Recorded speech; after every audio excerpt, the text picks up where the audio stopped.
Everyone. So guys, हमारा आज का टॉपिक है electrophoresis. First of all, what is electrophoresis? देखिए, इलेक्ट्रोफोरेसिस एक मोस्ट इम्पॉर्टेंट मेथड है फॉर सेपरेटिंग बायोलॉजिकल मॉलिक्यूल्स।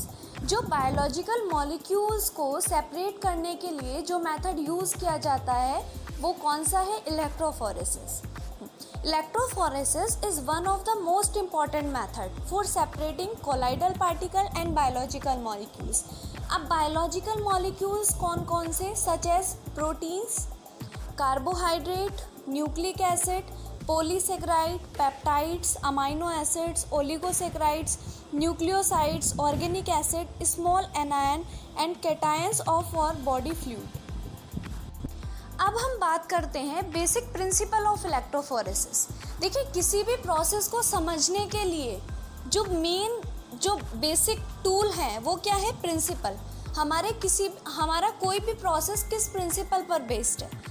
सो अब इलेक्ट्रोफोरेसिस की बात करते हैं। जैसे कि हमने इंट्रोडक्शन में भी देखा कि इलेक्ट्रोफोरेसिस क्या है? एक सेपरेशन टेक्निक है। ये use to separate out ionisable substance in a sample. जो आयोनाइजेबल सब्सटेंस होते हैं उनको सेपरेट करने के लिए यूज़ होता है। That can break into different ions. Okay, use to separate out ionisable substance in a sample. अब किस प्रिंसिपल पर बेस्ड है ये? देखिए, इलेक्ट्रोफोरेसिस में हम सबसे पहले इलेक्ट्रिक फील्ड प्रोवाइड करते हैं। उस इलेक्ट्रिक फील्ड में 2 इलेक्ट्रोड प्रेजेंट रहते हैं। ठीक है, बेसिक क्या है? हमने इलेक्ट्रिक फील्ड तैयार की, उसमें 2 इलेक्ट्रोड प्रेजेंट होंगे। तो जो हमारे सॉल्यूशन के अंदर जो चार्ज पार्टिकल हैं, हम अपने सेकंड पॉइंट में देख चुके हैं पहले ही कि ये use to separate out ionisable substance in a sample. हमारे सैंपल में जो आयोनाइजेबल सब्सटेंस हैं उनको सेपरेट करने के लिए यूज़ होता है। तो हमने क्या किया? इलेक्ट्रिक फील्ड प्रोवाइड की, उसमें 2 इलेक्ट्रोड प्रेजेंट हैं। तो जो हमारे सॉल्यूशन में जो चार्ज पार्टिकल है वो दोनों में से एक इलेक्ट्रोड की तरफ मूव करेगा, लेकिन उसकी भी कुछ कंडीशन है। अब 2 इलेक्ट्रोड है तो पार्टिकल तो दोनों ही इलेक्ट्रोड की तरफ मूव करेंगे। अब ये डिसाइड करना है, ये कंडीशन देखनी है कि कौन से पार्टिकल किस इलेक्ट्रोड की तरफ मूव करेंगे और क्या बेसिक प्रिंसिपल क्या है उसके पीछे। देखिए, हमने बहुत पहले से पढ़ा हुआ है कि opposite charge attract each other, same charge repel each other. Positive अगर पास में है तो वो रिपेल करेंगे, लेकिन पॉजिटिव नेगेटिव अगर पास में है तो वो क्या है? अट्रैक्ट करेंगे। ओके, अब इसमें क्या है? पॉजिटिव आयन, कैटायंस को हमने क्या बोला? Positive ion. ये बात हमेशा याद रखनी है, इस बात में बहुत कन्फ्यूज़न होता है। हम यहाँ पर पॉजिटिव आयंस को कैटायन बोल रहे हैं। So positive ion means cation move toward the negative electrode. मैंने स्टार्टिंग में ही बता दिया है कि ऑपोजिट चार्ज एक दूसरे को अट्रैक्ट करेंगे। सो अगर हम पॉजिटिव आयंस मीन्स कैटायन हमेशा किधर मूव होगा? नेगेटिव इलेक्ट्रोड की तरफ। इन द अदर हैंड जो नेगेटिव आयन है वो किस तरफ मूव होंगे? पॉजिटिव इलेक्ट्रोड की तरफ। So electron flow in an external circuit from the positive electrode to the negative electrode. अब इलेक्ट्रॉन फ्लो कैसे चलेगा? पॉजिटिव इलेक्ट्रॉन से नेगेटिव इलेक्ट्रॉन की तरफ। अब इसको डायग्राम की हेल्प से अच्छे से समझ पा रहे हैं? ये जो ब्लूइश कलर का है ये क्या है? Electric field. 2 इलेक्ट्रोड हैं यहाँ पर, एक नेगेटिव और एक positive. Okay, here cation means positively charged particle will migrate to cathode and anions means negatively charged particle will migrate to anode. हम पहले समझ चुके हैं इस बात को अच्छे से। ये डायग्राम है, इसमें क्या है? Sample gel, stacking gel, running gel, और इनको क्या है? हाई वोल्टेज प्रोवाइड किया हुआ है। ये स्टैकिंग, सैंपल, रनिंग जेल, ये सब मैं आगे बहुत ही अच्छे से एक्सप्लेन करूँगी। अब हमारे प्लाज्मा में जो प्रोटीन प्रेजेंट है उनके पास क्या है? सबके अपने अमाइनो एसिड्स हैं एज देयर सब यूनिट्स।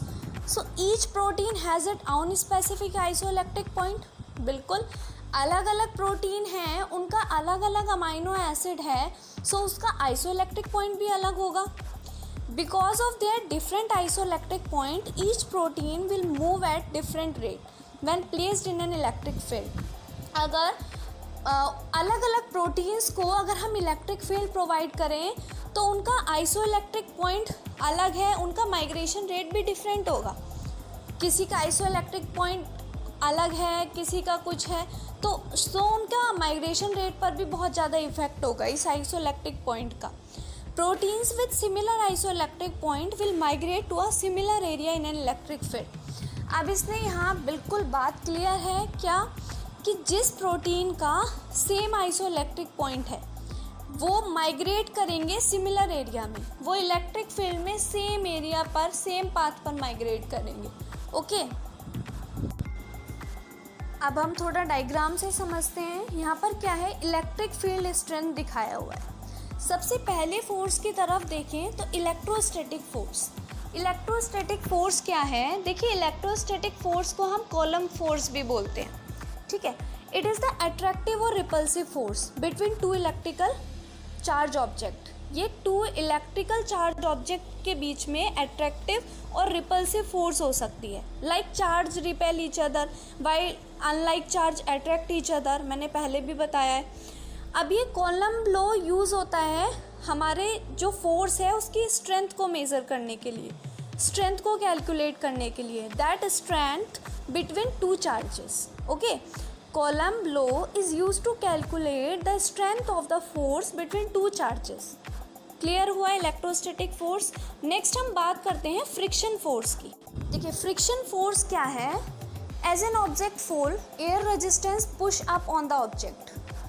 अगर एक ऑब्जेक्ट नीचे ज़मीन पर गिरता है, मान लीजिए एक बॉल है, सो air resistance push up on the object, बिल्कुल एयर रेजिस्टेंस तो काम करेगा यहाँ पर.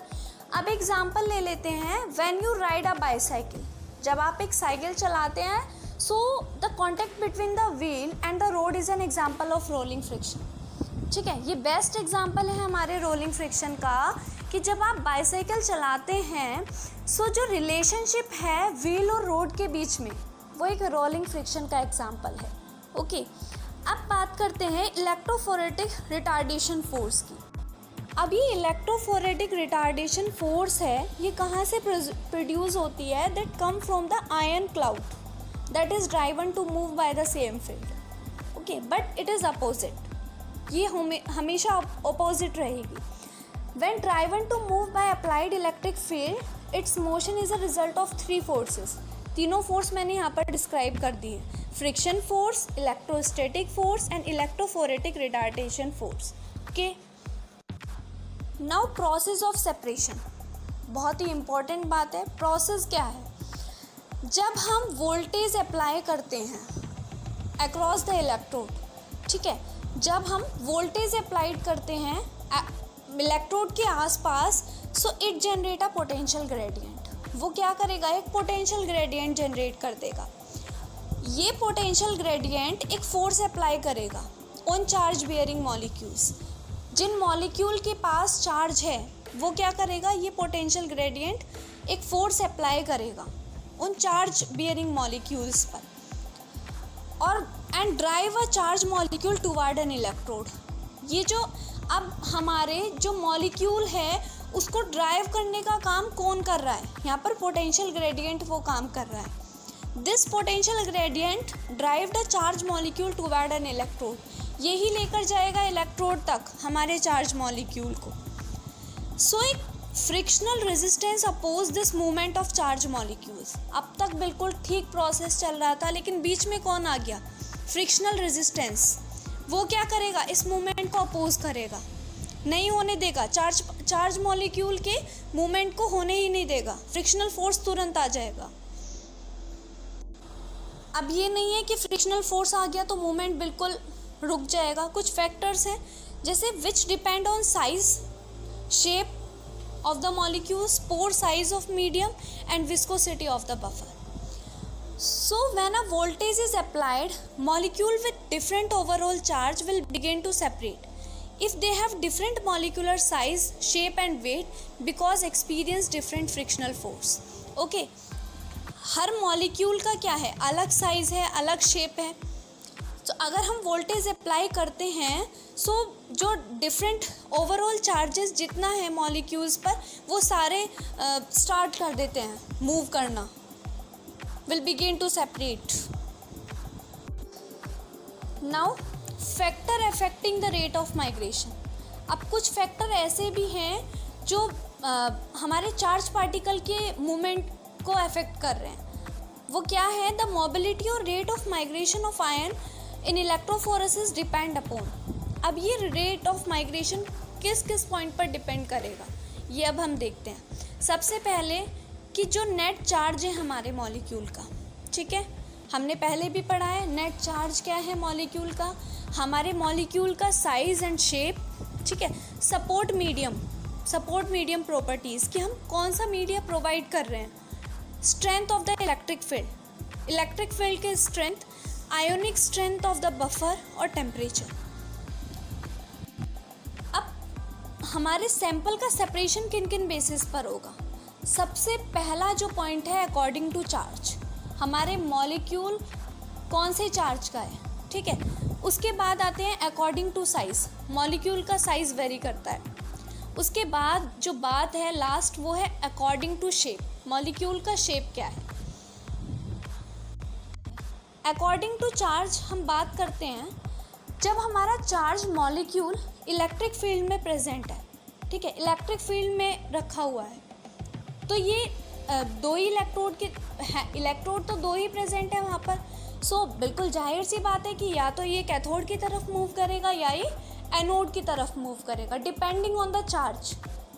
हमारे मॉलिक्यूल के पास कौन सा चार्ज है, मान लीजिए नेगेटिव है तो वो पॉजिटिव इलेक्ट्रोड की तरफ ही मूव करेगा, हमेशा ऑपोजिट चार्ज की तरफ ही मूव करेगा। ओके, डायग्राम के थ्रू भी समझाया हुआ है। यहाँ पर पावर सप्लाई है, 2 इलेक्ट्रोड है यहाँ पर, एक एनोड और एक कैथोड, और यहाँ हमारा सैंपल है। अकॉर्डिंग टू साइज़, अब साइज़ का क्या कंसेप्ट है यहाँ पर? अब बिल्कुल छोटी सी चीज़ है समझने के लिए कि जो हमारे छोटे मॉलिक्यूल हैं, ठीक है, छोटे मॉलिक्यूल फास्ट मूव करेंगे मीडियम के अंदर देन द लार्जर वंस। जो हमारे लार्ज साइज़ के मॉलिक्यूल हैं वो थोड़ा टाइम लेंगे, ठीक है, लेकिन जो स्मॉल साइज़ के मॉलिक्यूल हैं वो फास्ट मूव करेंगे हमारे मीडियम के अंदर।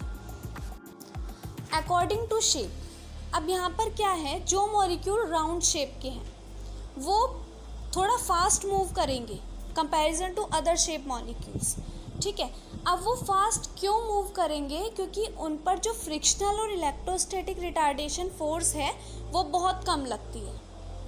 सो जो हमारे राउंड शेप मॉलिक्यूल हैं इसलिए ईजिली वो फास्ट मूव कर पाते हैं।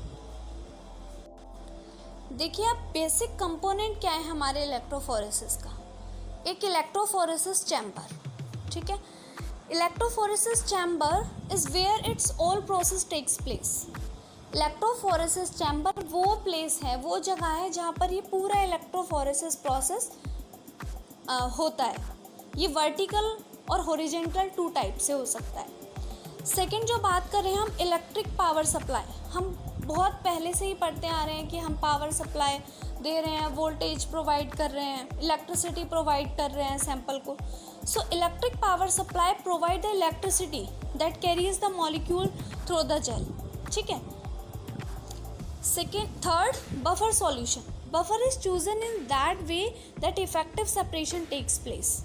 Okay, support media. अब supporting media is selected to ensure accurate and effective separation. हम सपोर्ट मीडिया क्यों चूज़ कर रहे हैं? ताकि जो हमारा सेपरेशन है वो बिल्कुल एक्यूरेट और इफेक्टिव हो।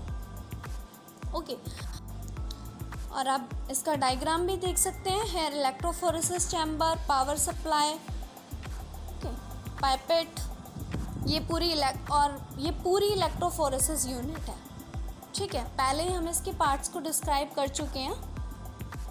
Next, types of electrophoresis. पहले भी मैंने बताया है इलेक्ट्रोफोरेसिस 2 टाइप से होती है, vertical electrophoresis and horizontal electrophoresis. जो वर्टिकल इलेक्ट्रोफोरेसिस है वो मेनली प्रोटीन्स के सेपरेशन के लिए यूज़ होती है, ठीक है। ये चीज़ थोड़ा ध्यान में रखने वाली है कि जो वर्टिकल इलेक्ट्रोफोरेसिस है वो प्रोटीन्स के सेपरेशन के लिए मेनली यूज़ होती है, use for the separation of proteins in polyacrylamide gel. Okay, और जो हॉरिजॉन्टल इलेक्ट्रोफोरेसिस है that is used for immunoelectrophoresis, isoelectric focusing and for DNA RNA in agarose gel. ठीक है, मेनली जो प्रोटीन्स के लिए अगर पूछा जाए कौन सा इलेक्ट्रोफोरेसिस प्रोसेस यूज होगा, देन वर्टिकल इलेक्ट्रोफोरेसिस। अगर बात की जाए डीएनए आरएनए इम्यूनोइलेक्ट्रोफोरेसिस की, तो हमारा हॉरिजॉन्टल इलेक्ट्रोफोरेसिस यूज होगा। ओके, अब पावर सप्लाई की बात करते हैं। तो पावर सप्लाई क्या है? एक सोर्स है that produce current, okay, that provide energy to the electrode. जो हमारे इलेक्ट्रोड को जो एनर्जी प्रोवाइड करेगा वो क्या है? Power supply. This drives the movement of ion in the medium and result in the movement in separation of molecule और solute in the specimen. जो हमारे आयंस का जो मूवमेंट कराता है वो हमारे पावर सप्लाई की हेल्प से ही होता है। जब तक वोल्टेज वर्क नहीं करेगी हमारे चार्ज पार्टिकल का मूवमेंट स्टार्ट नहीं होगा। अब हमने पहले नाम देखा बफर का। सो इसका बेसिक पर्पस क्या है? हम बफर यूज़ क्यों कर रहे हैं? To create the pH, okay, pH create करने के लिए and to conduct the current conduct कराने के लिए। अब मेन फीचर्स क्या क्या हैं बफर के देख लेते हैं। Buffer maintain a constant state of ionisation of the molecule being separated. ये कांस्टेंट आयोनाइजेशन को प्रोड्यूस कर देता है।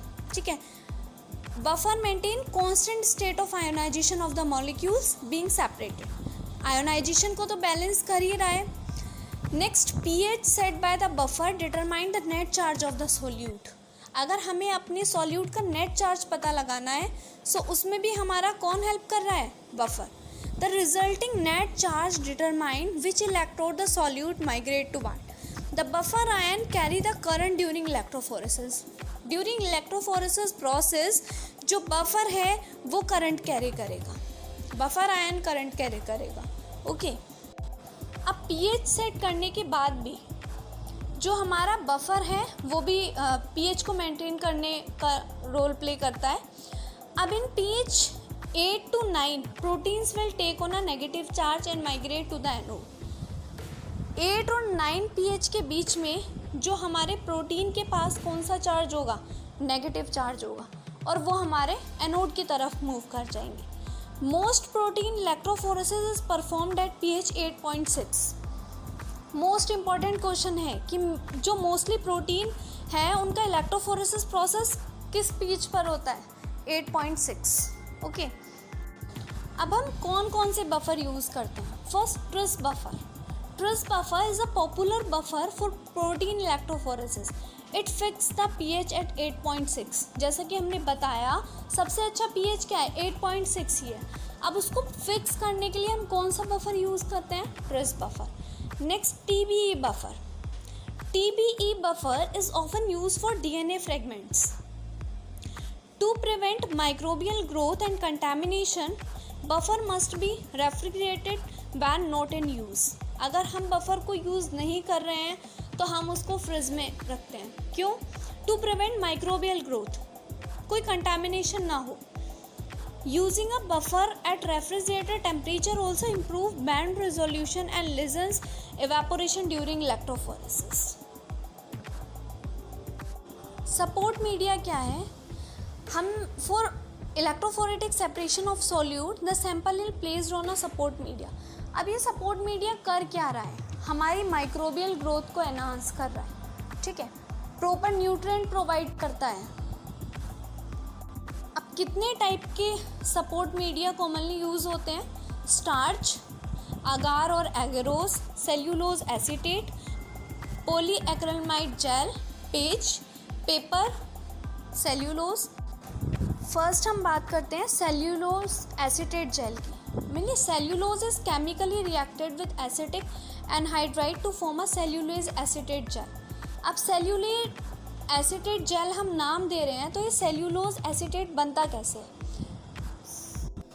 ये सेल्यूलोज केमिकली रिएक्ट करता है हमारे एसिटिक एनहाइड्राइड के साथ, so it to form a cellulose acetate जब एक सेल्यूलोज एसीटेट बनता है. Agarose gel is more often use than cellulose acetate gel for clinical electrophoresis. ठीक है, जो हमारा एग्रोस जेल है वो ज़्यादा यूज़ होता है rather than cellulose acetate gel clinical electrophoresis के लिए. The gel pores allow for the separation of protein based on their charge and मास.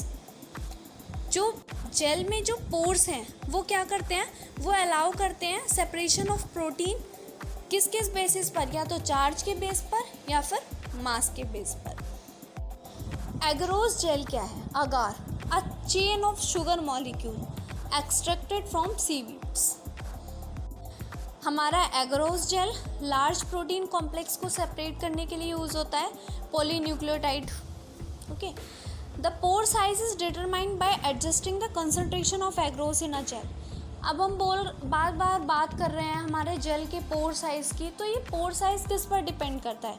ये पोर साइज़ डिपेंड करता है कि हम एग्रोस को किस कंसंट्रेशन में ले रहे हैं, अपनी जेल में एग्रोस किस कंसंट्रेशन में ले रहे हैं. नॉर्मली जो इसके रैंक है 0.4 से 4% तक. Commonly clinical use of agarose electrophoresis are separation of plasma protein, haemoglobin variants, lipoproteins and isoenzymes. Agarose gel के प्रिपरेशन कैसे होगी? सबसे पहला स्टेप क्या है कि हम एक कॉम्ब अटैच कर देंगे to a clear acrylic plate with clamps. Okay, उसके बाद हम हमारी जो हीटेड एग्रोस है उसको पोर करेंगे प्लेट में, थोड़ा उसको ठंडा होने के लिए छोड़ देंगे. उसके बाद जब हमारा वो थोड़ा ठंडा हो जाएगा, उसके बाद हम अपने कॉम्ब को निकाल लेंगे. नेक्स्ट, उस जेल को फिर हम बफर सॉल्यूशन में ट्रांसफ़र कर देंगे in the gel box. Setup electrode and current source. उसमें इलेक्ट्रोड और करंट सोर्स सब सेटअप करने के बाद हम अपना जो जेल है उसको बफर सॉल्यूशन में ईजिली ट्रांसफ़र कर देंगे.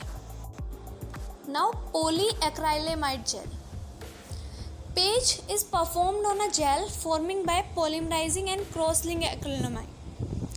These gels are stronger than agarose gel and are also thermostable and transparent. ये जेल क्या है, थोड़ी ज़्यादा स्ट्रॉन्ग होती है हमारी एग्रोस जेल से, थर्मोस्टेबल भी होती है और थोड़ी ट्रांसपेरेंट भी होती है. In addition to separating fragment by charge and mass, also separate solute by molecular size. ठीक है, जो ये पेज है हमारे मॉलिक्यूल्स को मॉलिक्यूलर साइज के बेस पर भी सेपरेट करता है, solute. Now clinical application of electrophoresis. Electrophoresis की क्या क्या एप्लीकेशंस है? Specific protein electrophoresis is used for quantitative analysis of serum proteins. हमारे सीरम प्रोटीन्स की क्वांटिटी एनालिसिस के लिए जो है ये प्रोटीन इलेक्ट्रोफोरेसिस यूज़ होता है. Various classes of hemoglobin can be separated by using this technique. It can be used in separation and quantization of major lipoproteins and determination of separate lipid profile. ये पूरे chromosome के separation के लिए भी use होता है और CSF proteins की स्टडी के लिए भी हम इलेक्ट्रोफोरेसिस को प्रेफर कर सकते हैं. It is used for analysis of isoenzymes which are early diagnosis of various disorder of the body, like example like heart attack, liver disorders. Okay, this is all about electrophoresis. Thank you all of you. Please guys आप हमारे channel को like कीजिए, subscribe कीजिए और हो सके तो ज़्यादा से ज़्यादा लोगों तक शेयर कीजिए. सो गाइज़, अगर आपको इस टॉपिक से रिलेटेड कोई भी क्वेरी है तो आप हमें कमेंट बॉक्स में कमेंट करके पूछ सकते हैं.